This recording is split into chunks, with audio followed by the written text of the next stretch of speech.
مسلمانوں میں سے کون ہے جو حضرت ابو ایوب انصاری رضی اللہ تعالیٰ عنہ کی عظمت کا مترف نہ ہو؟ بلا شبہ اللہ تعالیٰ نے شرق و غرب میں ان کا نام بلند کر دیا۔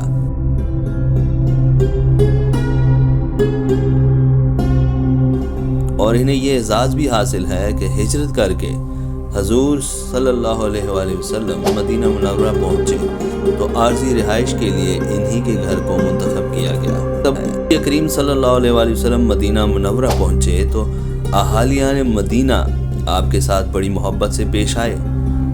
آپ کی آمد پر سب نے فروغ دل کا ثبوت دیا اور اپنے گھروں کے دروازے کھول دیے تاکہ جس گھر کو آپ پسند کریں اس میں رہائش اختیار کر لیں۔ لیکن رسول اللہ صلی اللہ علیہ وآلہ وسلم نے مدینہ کے قریب وادی قبا میں چند دن قیام کیا اور وہاں ایک مسجد تعمیر کی۔ یہ تاریخ اسلام کی پہلی مسجد ہے جس کی بنیاد رسول اللہ صلی اللہ علیہ وآلہ وسلم نے اپنے دست مبارک سے رکھی اور آج مسجد قبا کے نام سے معروف ہے۔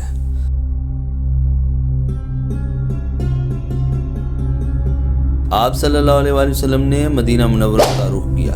آپ سب کو یہی ارشاد فرماتے ہیں، میری اونٹنی کا راستہ چھوڑ دو، یہ اللہ تعالیٰ کی طرف سے مامور ہے۔ اونٹنی مسلسل چلتی رہی۔ جب اونٹنی ایک گھر کے سامنے سے گزر جاتی تو اس گھر والے غمگین اور نا امید ہو جاتے اور اس سے اگلے گھر والوں کو امید کی کرن نظر آنے لگتی۔ لیکن اونٹنی مسلسل اپنے حال میں مست چلتی رہی۔ ہوا یہ کہ اونٹنی حضرت ابو ایوب رضی اللہ تعالیٰ عنہ کے گھر کے سامنے کھلی فضا میں بیٹھ گئی۔ اس موقع پر حضرت ایوب انصاری کا دل خوشی سے باغ باغ ہو گیا۔ فوراً رسول اللہ صلی اللہ علیہ وآلہ وسلم کو خوش آمدید کہا اور آپ کا سامان اٹھایا اور اپنے گھر کی طرف چل دیے۔ حضرت ابو ایوب انصاری رضی اللہ تعالیٰ عنہ کا گھر 2 منزلہ تھا۔ بالائی منزل کو خالی کر دیا گیا تاکہ رسول اللہ صلی اللہ علیہ وآلہ وسلم اس میں قیام کریں، لیکن نبی صلی اللہ علیہ وآلہ وسلم نے رہائش کے لیے نچلی منزل کو ترجیح دی۔ حضرت ابو ایوب انصاری رضی اللہ تعالیٰ عنہ نے آپ صلی اللہ علیہ وآلہ وسلم کے حکم کی تعمیل کرتے ہوئے حضرت ابو ایوب انصاری رضی اللہ تعالیٰ عنہ اور ان کی اہلیہ بالائی منزل پر چلے گئے۔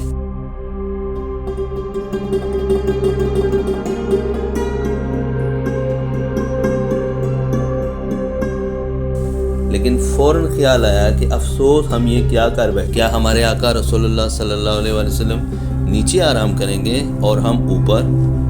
کیا ہم رسول اللہ صلی اللہ علیہ وآلہ وسلم اور وحی کے درمیان حائل ہوں گے؟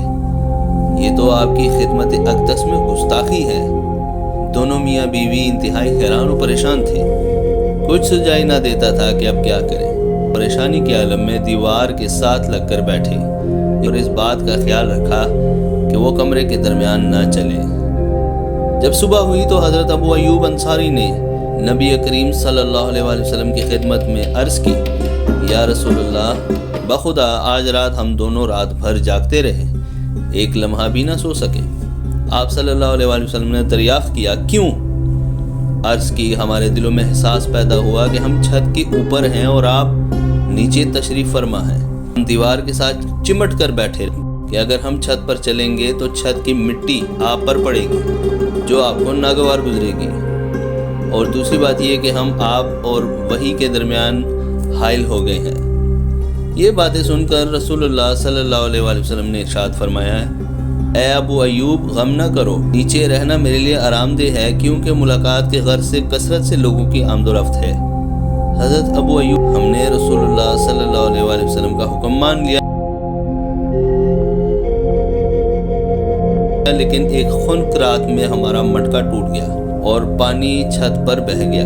بیوی جلدی جلدی لحاف سے خشک کرنے لگی کہ کہیں یہ پانی نیچے ٹپک کر رسول اللہ صلی اللہ علیہ وآلہ وسلم تک نہ پہنچ جائے۔ صبح ہوئی تو رسول اللہ صلی اللہ علیہ وسلم اور عرض کی، یا رسول اللہ، مجھے اچھا نہیں لگتا کہ میں اوپر رہوں جبکہ آپ نیچے تشریف فرما ہوں۔ رات مٹکا ٹوٹنے کا واقعہ بھی سنایا۔ آپ صلی اللہ علیہ وآلہ وسلم نے ان کی التجا کو قبول فرما لیا۔ آپ بالائی منزل میں جلوہ افروز ہونے پر رضامند ہو گئے۔ نبی کریم صلی اللہ علیہ وآلہ وسلم تقریباً 7 ماہ تک حضرت ابو ایوب انصاری رضی اللہ تعالیٰ عنہ کے گھر میں قیام پذیر رہے